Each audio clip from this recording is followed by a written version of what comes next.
আদালতের নির্দেশে কুষ্টিয়ার কুমারখালীতে দাফনের ৬ মাস পর কবর থেকে সোহেল শেখ নামের এক যুবকের মরদেহ উত্তোলন করেছে পুলিশ। মঙ্গলবার দুপুরে নির্বাহী ম্যাজিস্ট্রেট ও কুমারখালী সহকারী কমিশনার নাভিদ সারোয়ারের উপস্থিতিতে উপজেলার কয়া ইউনিয়নের কালুয়া শেখপাড়া কবরস্থান থেকে মরদেহটি উত্তোলন করা হয়।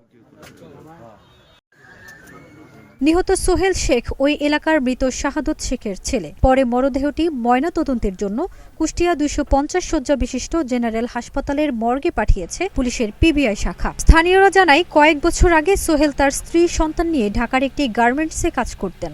সেখানে ২০২৩ সালে হঠাৎ স্ট্রোক করে তিনি প্যারালাইজড হন। পরে ২০২৫ সালের ৬ জুন সকালে তিনি মারা যান। ওই দিন স্বজন ও স্থানীয়রা তার মরদেহটি কালুয়া শেখপাড়া কবরস্থানে দাফন করেন।